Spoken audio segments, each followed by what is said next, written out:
Hello and welcome to Pixelated Realms, your guide through the digital landscape, untangling the mysteries of your favorite titles and discussing the latest and greatest in video game fun. I'm your host, Alex Slater, and alongside me is my brother Tyler and my good friend Dustin. How's it going, guys?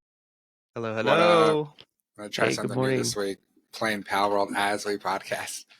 Oh, dangerous. Love it. Living on the edge. We'll see. He's going to get The distracted. obsession And is real. It's it too is. much.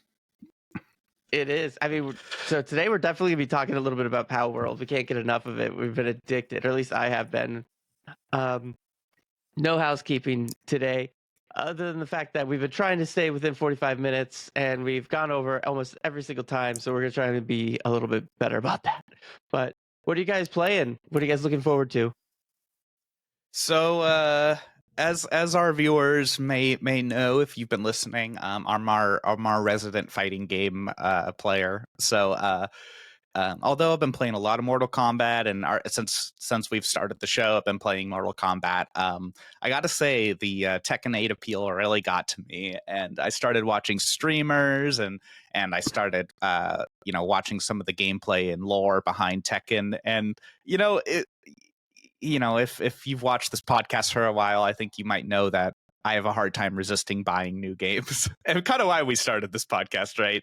And so I eventually ended up, yeah, and so I ended up downloading the demo, and I was like, if I can play Mortal Kombat, I should surely be able to play Tekken. And I would really love if that clip was seen by the entire fighting game community, because it'll go viral, and I will become the laughing stock of all fighting games. But it is a really enjoyable fighting game, I gotta say. I played 2 hours of the demo, and I said to myself, okay, man, like, if you're gonna play more than 2 hours of a demo, maybe you should just invest. So I ended up buying it this weekend. I beat the story mode. The story mode was super enjoyable. I love the cross between an incredibly serious, like World War III, like terrible loss, blood, and family conflict that's happening, countered with like the panda bears and the punching kangaroos in Tekken. Like, it's such a silly world in Tekken. Like, it's super serious. It's super serious. Like, the fate of the world is determined by a freaking fighting tournament. But there's also kangaroos that punch people and have boxing, experience. And so it's a lot of fun. There's a couple new features that are really cool. After I finished the story mode, they have this thing called Arcade Quest, which was actually a big surprise, and another thing that kind of just helped me to pull the trigger on the game. And basically, you play as a what do you call it? Just like a typical kind of avatar, cartoony avatar, and you get to go to different arcade locations in this virtual world and play against people on physical arcade Tekken consoles. And so it's kind of this virtual game within the game. And you get to do tournaments, and you get to kind of feel like you're a professional player, and it teaches you the game as you go through it. And as I kind of alluded to earlier, Tekken's a pretty complicated fighting game. I'm actually kind of blown away by how complex it is, and how much depth there is to each character and move sets and button choices compared to Mortal Kombat, which is my main source of experience. And now that I'm getting used to it, I'm really enjoying it, and I'm really having a great time. But it's been a big adjustment. And I got to say, though, I'm really impressed, and I think this has been a really good release for them. And I think they are really, I think they're going to be really happy with the success they're seeing at the moment. So I'm not a fighter game person. I did play Mortal Kombat 1. What's the big difference between like Tekken and Mortal Kombat? So there's some pretty dramatic differences. You might say they're not even super comparable. There is certain fighting game aspects that are present, but they're just unique to, or I would say non-unique to all fighting games. So, all fighting games have 3 parts of a move that a character does. You have your startup, you have your active frames, and you have your recovery. Your startup is how many frames, and you can also think of this as milliseconds, right? So how many milliseconds of time is it going to take to activate that attack, right? That punch. The active is how many frames or milliseconds that punch is actually going to contact the player and do damage. And then the recovery is the time it takes your character to recover from that, which they cannot do in action. So that concept is still present, and I'm pretty sure almost every action game and fighting game has this to some degree. But kind of everything else is completely new. One thing that's very significant is that in Mortal Kombat, you utilize your left, right, up, down, and your 1 through 4 buttons. So there's quite a few combinations there, as you imagine. You know, back 1, 2, back 3, 4, forward 3, 4, and so on. In Tekken, they decided that no, that's not enough. That many combinations is for simpletons. In Tekken, they utilize not only left, right, up, down, but they utilize all of the diagonals, so 8 directions. They also utilize all of the button combinations. So not just 1, 2, 3, 4. They utilize 1 plus 2, 1 plus 2 plus 3, 1 plus 2 plus 3 plus 4. And so you start to understand that Tekken is a lot more of a joystick or a gamepad type of game because of its origins in the arcade. I mean, of course, Mortal Kombat also has origins in the arcade, but it's adapted to a more controller-friendly environment. Tekken, I would guarantee that a vast majority of the high-level players probably play on gamepads because the game is just designed and thought of in that manner. It sounds insanely complicated just from you talking about it. This is why I'm always hesitant to get into like these fighting games, because it like requires like a technical manual just to get started. Well, yeah, I got to be honest, though. That's the part that pulls me in. And I know it sounds intimidating, and I felt exactly the same way. That's why I didn't buy the game initially. But I said to myself, I was like, no, I have fun learning those things. And yes, it's challenging. But one piece of advice that I would reiterate that has been given to me in every video that I have watched, which, you know, thank God for our other content creators and YouTubers out there who are helping everyone, learn these games, is pick a character you think looks cool and just practice them and play them. And over time and through experience, and as long as you're playing on the correct difficulty level, the game will still be fun and you will slowly learn, you know, that natural progression of learning. Right. Now, of course, there's some fundamental things you need to understand. Like, for example, in Tekken, you can do something called a low parry. And that's a mechanic I've never heard of before. It's not in Mortal Kombat. To my understanding, it's not in Street Fighter. It's not in Super Smash Brothers. If I hold down and forward when someone tries to perform a low attack on me, it does an automatic parry of their move. And so to me, there's like a lot of very interesting elements to this game, and I love the challenge of learning a new fighting game. And as I just mentioned, you know, once you pick a character and you've spent, you know, let's just say 10 hours on that character, your view of the game will change dramatically. This list of moves that seemed almost impossible to remember after, you know, whatever 50 matches on a character will seem a lot less intimidating, and you will feel so much more confident in your specific choices as you go. And so that's where it becomes a lot of fun, and you go, well, I know my guy's going to do this, so I can adjust and do this, and then it becomes this cool one-on-one boxing match. And so once you feel the kind of, how do I don't know how to put it well. I would say, like, once you feel like you kind of can, your actions are equating to what the character's doing, and you're actually having this kind of one-on-one with another human being, that's where fighting games shine and become a lot of fun. You don't have to be good at them, viewers. You don't have to be good at Tekken. You don't have to be good at Mortal Kombat. You don't have to.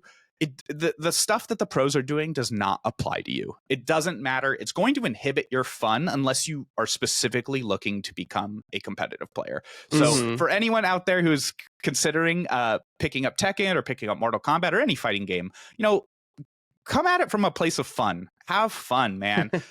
Don't worry about being good. Don't worry about optimal combos. That'll drag you down. Use that as a tool to encourage yourself to keep playing and maintain interest, but just have fun. And that would be my little spiel for fighting games today.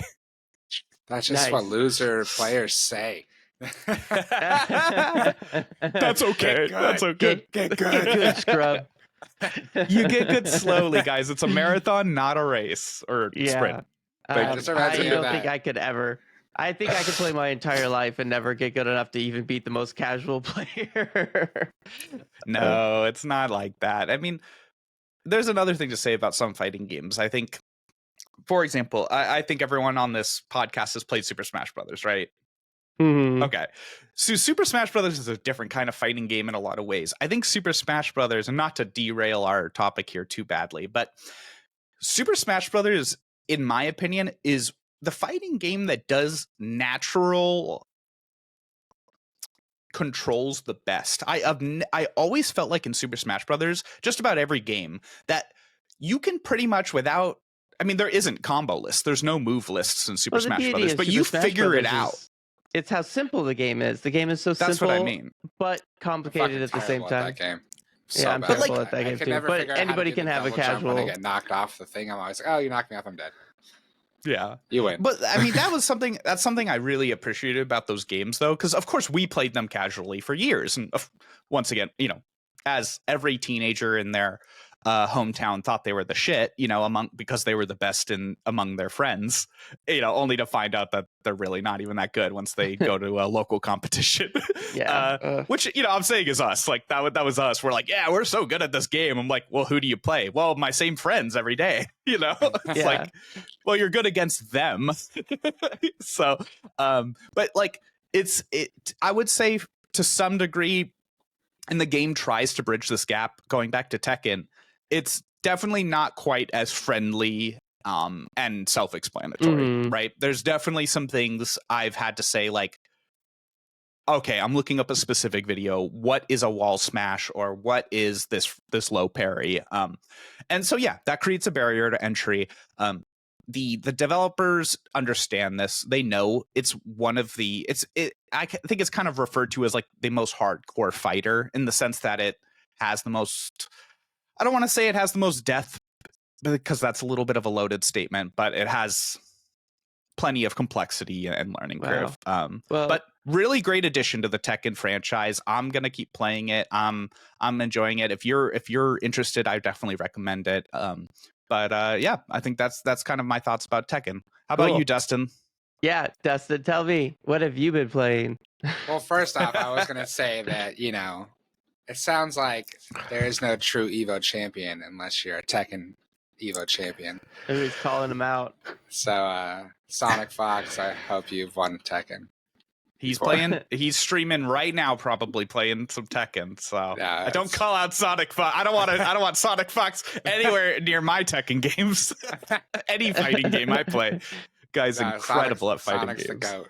He's the GOAT for sure. Yeah. I got to do. So did I just hear some Power World in the background, or am I going crazy? I think you did earlier. I purposely muted it now because I was like, oh, they can hear me discovering whatchamacallit, waypoints. So I'm actually standing here looking at this giant Gyarados looking fucking guy. Yeah. In the water. I'm like, he's level 45. He's going to one-shot me, but I really want him in my collection. So, but yeah, after last week and my disdain for Pal World, I still have issues with it, but I did pick it up. And so I've been playing, and I'm playing as we're talking right now. And it's been fun. Like, it's glitchy. There's definitely glitches in it. Like, I've had it multiple times where the load screens get stuck and you just have to keep trying to get in. And, like, it's kind of rubber bandy. So, like, it's definitely an early access game. Like, it feels early access. But I'm definitely having a lot of fun just exploring, really. Like, I'm bringing, like, Pokemon Go mentality into Pal World, as in that, like, I'm not actually doing what I'm supposed to be doing. I'm just, like, looking for shinies, or luckies, they call it in this game. I'm like, where are all the luckies? So I'm just like literally running around, exploring the map, getting rid of the fog of war, and just looking for stuff. Enjoying it. Yeah, it's cool though. It's cool. One thing I do got to say about Power World, since we last spoke about it, and I did say some of my thoughts last week, is that map is huge. I mean, It's I'm kind massive. of impressed, to be honest. I'm like, oh, I got to be through most of the map now, and I'm like, oh no, I'm like not even halfway through. Well, Yeah, and they I left a googled large it to portion see. of it open, which makes me think that they're going to add new. Well, they came out and announced their roadmap, right? And the roadmap suggests that they're going to add new islands. So I think they left like 30% of the map open or something like that to add new islands in the future, add new pals, expand the game beyond where it currently is, which is already very full. Like it's already a very full, complete game. If they just polished it, I don't think they could go wrong. But they said that they're going to continue to maintain it and they're going to continue to add new things, and that's very exciting. I mean, I've been playing all week. This is the only thing I've been playing. I'm addicted. I think it's so much fun. Finally got Dustin on the train to join our base, which is absolutely mayhem right now. Our poor base. We keep redesigning it over and over and over again, and everyone Our has starving different. pals. Everyone's starving. Everyone's depressed. I know. Everyone is yeah. It's a mess, but the game is super fun. It's fun. Yeah, Yeah. I've just been trolling. I've been changing people's room names, been locking people's rooms that were unlocked. Like our friend Jake, Chaos incarnate. I put a vault on his door so you can get to his eggs. It's pretty funny. Did he ever notice? Did he ever reach out to you? Because I was worried that he might actually get upset, so I took it off. But I did, change everyone's room names. I think Tyler, I put yours as the Tyler's lame room. Okay, wait. Just question now. Can you just destroy that door? Yeah. We were talking about that. Yeah, we think so. I was like, couldn't he just destroy the door? There's no I think it's meant more for like non-people within the guild. Out of the guild, yeah. Yeah, so like if you had multiple guilds on the server, then they can't come into your room or to the door or whatever. But if you're in the same guild, it doesn't matter. They can just go. They can even you can knock the floor out beneath it if you're above, and just drop in. Like there's like 1,000 ways. This was literally the first thing I did when I got in the game. I was like, oh, I'm in the game. The base. Oh, let's change the room names to different room names. Exactly. So gotta come in hard trolling. I expected that kind of stuff from Emily. Well, actually, both of you. She told me, she's like, you gotta join this and troll around with me. She's like, I'm gonna play this game, join, so I have another troll. I was like, I'm surprised you haven't tried to find the pal that looks like a bimbo. There's that not troll. Did I say troll? The pal. There's a pal. No, you said pal. I said pal. Okay.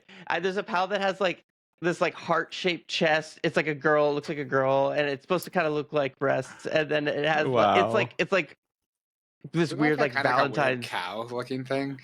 I don't know, but it's odd. And I know everybody's been try and find that one. It. Yeah, I know, of course. All the furries. I mean, leave it to the internet. Yeah, well, the internet will take literally a piece of coal on the floor and sexualize it somehow. Rule 34.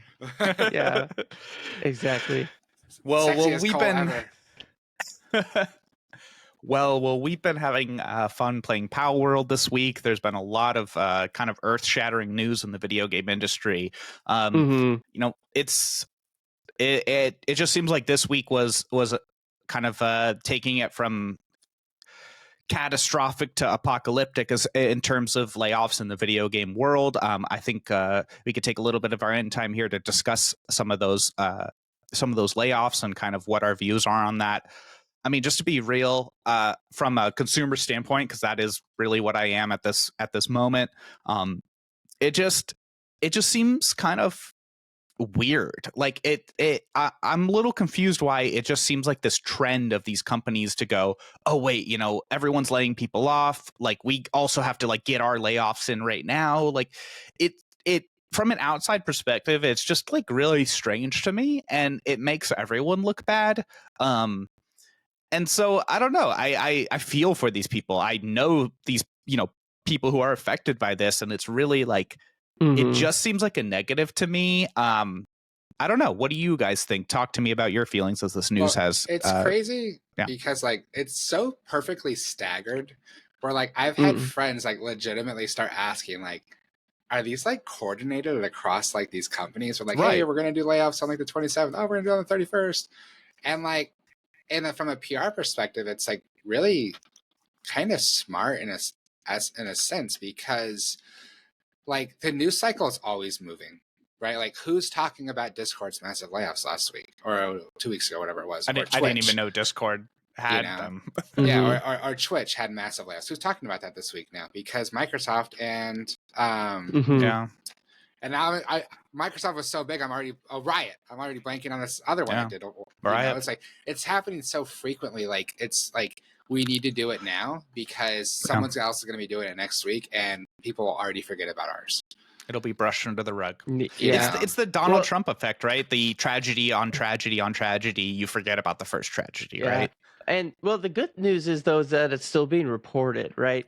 Because there's almost a point, and I don't know if right now is if the layoffs are more than usual or if they're just starting to be reported more or what, but it's like we easily could stop reporting on these or at least burying them deeper in the news cycle, and then it would just become like an everyday thing. And I don't think layoffs should ever become non-newsworthy because they're so impactful. Like I feel like we should be shaming companies to kind of prevent them from doing this like so often, because like let's be honest, layoffs are a corporate executive failure, and Yes. but they don't pay the price. And like listen, I understand business, and there's going to be a lot of like apologists out there who are like, but you know, it's there's all these reasons for layoffs and it's like valid and all these things and stuff like that. And while I disagree, I understand that perspective. And it's like poor planning on my part. It is poor management. It's, you know, I mean, even like Nintendo came out and gave a statement on, I forgot which executive, but one of the executives came out and said, uh, you know, we can't build trust with our employees if they're always Yeah. afraid that they're going to be laid off, and That's we an can't old build a quote, good. but yeah, Oh, is it? Well, it's it's still making its valid. rounds. Yeah, Yeah, it's still Well, valid, and that and like and while you know that's it's like a little bit of a tangent, it's like all these companies are losing trust. They're, you know, so we should be bringing it to the forefront, we should be bringing it to the front of mind, and we should never get used to it to the point of where we're like, oh, it's just another layoff, because you know at that point no job is safe. And it's just really sad because these people that are getting let off devote their entire lives, work so hard, work harder yeah. than a lot of industries because they're passionate. And like let's be honest, gamers are rude and demanding and really want their games, and they want them now and they want them high quality. So these people are stressed all the time, working really hard, and they have families and stuff like that, just for a company to like be so disrespectful and just say, hey, thank you for all your hard work, but bye. You Yep. know, You're just a with number to us. exactly, with no true, and it's not even like a lead up to it. There's no like, hey guys, like we're doing everything we can to prevent this. No, it's you get a random, you know, HR bomb email that says, hey, we're talking in 10 minutes. Hey, you're Yep. fired. You know, like that's they what don't happened to even, they're me. not, yeah, No, exactly. I don't understand why they think like that would roll over well for anybody. Like it's insane to me that that's like just the common thing. And Mm-hmm. you know, I got to say like of course, I mean, I know things are slightly different in the video game industry. However, like from a business standpoint, that is something, you know, I can understand, and I don't understand it. You know, it's it I hate to, you know, make somewhat of an assumption, but I don't need to assume too much because I just know how this works. Is every year you need to share growth with your investors, with your stockholders, whether it's a private company or whether it's a public company. You need to be showing that your company is consistently growing. The highest level of people, CEOs, VPs, whatever, they will do anything it takes to keep that company growing in value, whether that means they need to cut labor, if they need to cut Mm-hmm. projects, that is all they care about. They're not thinking like, oh, you know, Diablo 4, you know, we really need to get this cool piece of content included in that. No, they don't care. It is a numbers game. They have this many employees that cost them this much money. If they cut 15% of their employees, they can show growth, right? Mm-hmm. It doesn't matter what the market. It doesn't matter if it's COVID. It doesn't matter if it when it comes to the highest levels, it is about money, and you can make the numbers say what you want. And you know, and there's these people who suffer, like you said. I can't express how much sympathy I have for these people who, are working and putting their life into these video games. I read some accounts on Reddit. And one of them was an Overwatch developer. Shout outs. I'm sorry, I don't have the username on hand. But it was just to the effect of, this was my dream job. I've been working here for many, many years. I put my heart and soul into everything we've done. I've spent overtime, and extra time, blood, sweat, and tears. And, I was just cut, in a day's time. Mhm. And I just it's so sad. It's so sad that these people who I want in those seats are now being ostracized and part of this, crappy business system and, not being kind of appreciated. So that's my bit. Yeah. I just feel really bad and I wish I could do more to help this. Yeah. And I know I have a little bit of insight to how business works too. And that's totally right. That's how it works. And everyone is just a number. And it's also even more so than that. So a lot of companies, not all, a lot of companies, what they do is they project their earnings for the next fiscal year. Exactly. And what they do is they take loans based off of that projection, and they use those loans for payroll. So they say, hey, next year we expect 20% more, whatever number, 10% more revenue than we normally have. They go to the bank, they get a payroll loan for their employees, because what this does, and the reason they use loans and not the cash that they have on hand, is cash on hand is often used for investments to continue to grow the company. And then they take loans to basically get a competitive edge against other companies, right? So they borrow their money to get at really low interest rates, and then they pay their employees with that money. And so if at the end of the year, so they're basically making a bet, right? They're gambling with other people's jobs. And then they're saying, hey, if at the end of the year they didn't meet that number and they still need to pay back that loan, what do? They have to cut those people because they bet those people's jobs ahead of time. Correct. And those people don't even know, right? They don't even know that their job was bet on these monies. And a lot of companies do this. And so it's and then on top of that, what you said was true. So there's just all these compounding things that executives know that this is a possibility, and they don't give a shit. And not all, obviously we're making blanket statements here, but the ones that are doing these layoffs, they don't give a shit. And you were I just think you almost have to be somewhat of a sociopath to be that high up in a major company. Totally. Because there's always going to be tough decisions that have to be made, and it's really shitty. Look, I agree with everything you guys said. Projections, 100%. That's it's not about did they lose money on this. It's like Blizzard, Activision, Microsoft. They're not losing money. They're worth trillions of dollars, right? They have lots of money, growth, but they're not hitting the projection that they thought they were going to hit. And so that's the issue, is their stock's not going to go up, But there are cases with smaller studios, startups, things like that are much different. They have to lay people off because maybe their first product did not do as well as they thought it was going to, and they have to scale the team back. So not every situation is the same, but yeah, you see Discords and Twitches and Microsofts and Riots, and it's just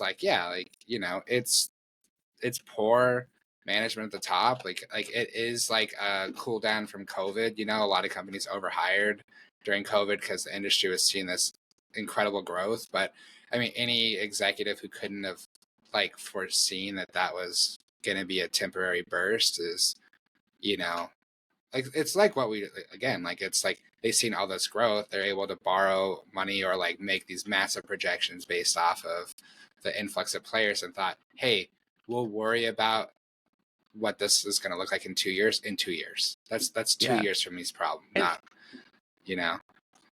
Let's not pretend they didn't know that this was going to have to happen. Yeah, exactly. That's what I'm saying. There's no way. Thought, I'll worry about that in 2 years when I have to lay all these people off. Yeah, they knew this was coming. They knew this was a possibility. These layoffs were planned a long time ago, and the reason, because there's no way that all of these companies didn't predict a decline.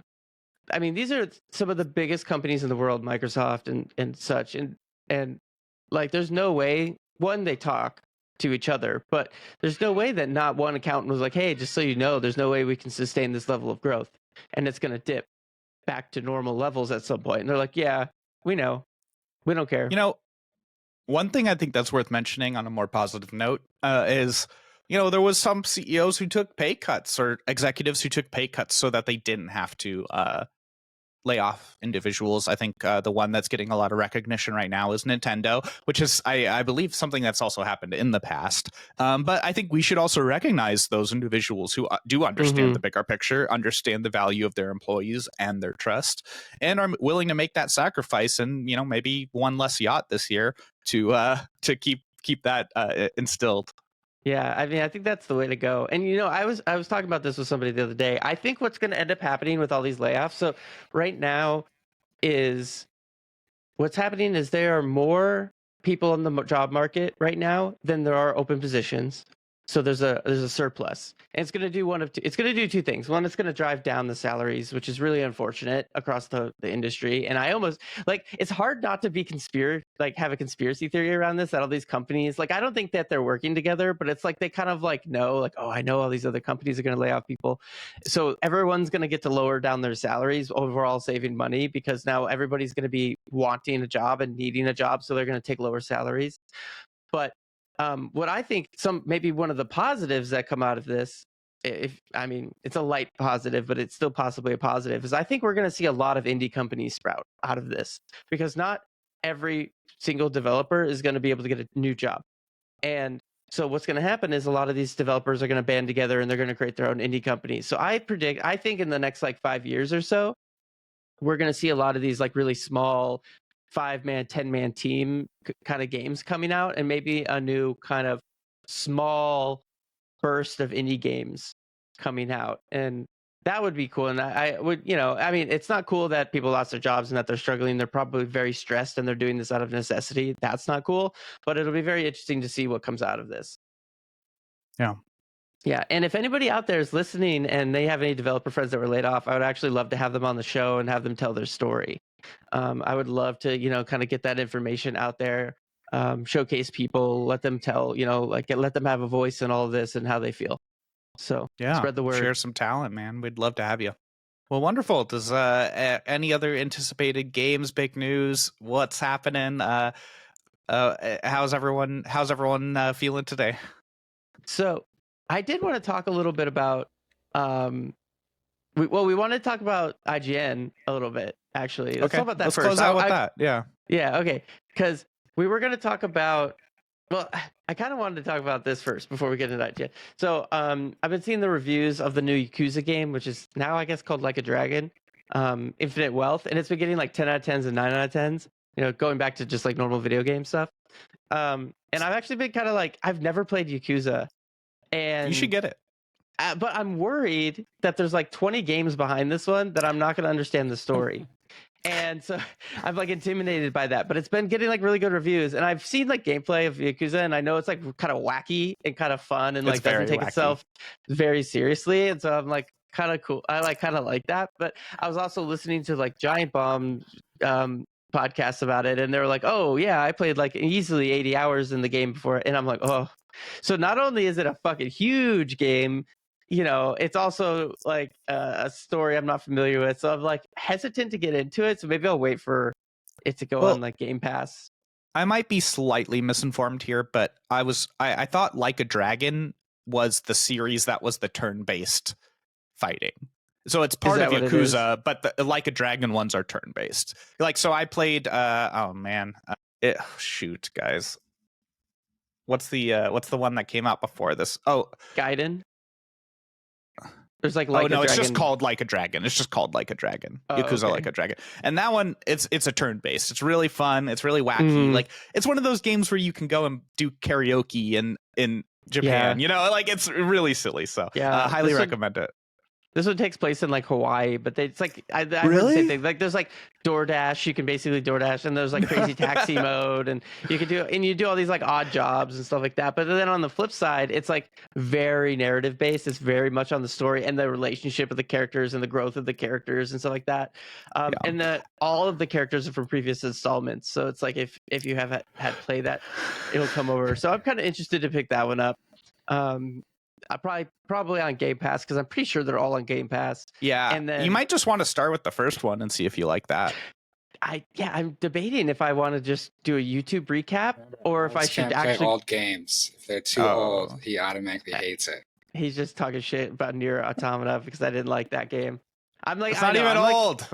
It's I'm- your it- words yesterday. You're like, it's too old. Okay, it felt old. It felt much older than it was. From a game that's from 2017, it felt like it was from like 2010. And I know. Oh I'm my gonna have god, no, another video, completely whole other topic. I- We a need lot to of tag people- team this guy about This NieR, is okay, ridiculous. and its maybe greatness. 2015 at best. It was like But- a standout game that year. And I know, Absolutely I think it standout. won Game of the Year, or at least Yeah. was It nominated. No, it won Game Music of the Year.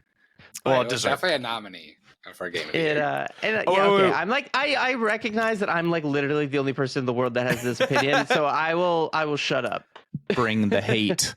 YouTube Yeah. and Instagram and Twitter. Yeah, YouTube already this is hates me. perfect. This is going to be the Bring bad the take hate. comments. Yeah, Make sure we YouTube. clip this. Okay, wait. Just to close out, because I know we're running out of time here, I just got to say, Tekken music is hype as hell. It is so freaking good. Oh my god, I've been listening to the soundtrack all the time. It's so amazing. That's all. And mic drop.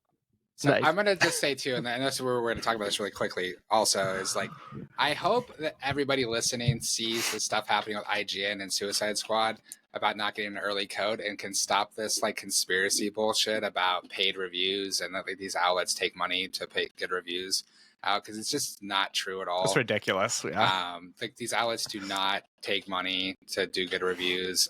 You know, like IGN's super reputable. I do think it's kind of funny because IGN is so big that they very, very rarely ever get turned away for a code, and so like they're kind of they're kind of like They're melting salty. down a little bit about it, and Mhm. it's like I get it, you know, but like there's other outlets, you know, that frequently get denied codes for different reasons, whether they're like always negative or their readership is really low. And, you know, like I know people want to think like, oh, they have like thousands of codes, and like there's usually a good amount, but like they are limited, you know, and there's like hundreds of outlets trying to get these review Of codes course. every time. So not everyone's going to be able to get one, you know, as much as like everyone would love that, you know, but, you know, it's an interesting thing to see playing out on social media right now. And like, you know, it happens like a couple times a year where a big outlet will kind of like put someone on blast because they got denied a code. And I'll say from the PR side of it, of like working in games PR and like being the person who decides who gets what, like I am a huge advocate of fair criticism. If you are providing fair, justifiable criticism, because not every game is good.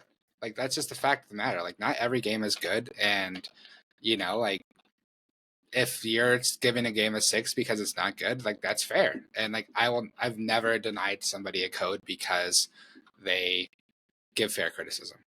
But there are outlets out there that just outright will be snarky for clickbait, or they just hate a company and they just always score that Yeah. company's games low. Mhm. You know, and like if you're an outlet like that or a person and you're asking for code, like how can you be upset when you get turned away? And I'm not saying IGN is this. IGN is not like that. IGN is very much in the former of fair, you know, but it's just like, dude, like, you know, so I believe in fair criticism. I think like, you know, if a game deserves it, then, you know, cool. I'm not going to turn you away because of it. But if you're an asshole and you're just trying to get clicks because you want to be an asshole, well, don't come to me because you're not going to get one. Yeah, it's definitely interesting, like the drama going on, because it's a bad look from WB and Rocksteady. It's kind of it's funny that IGN has to report on that, right? They're like they that this doesn't happen so like often enough that they're like, hey, like this is actually news that we weren't given a code, and it's like because they gave the preview kind of a bad Yeah. That's the review, important right? part.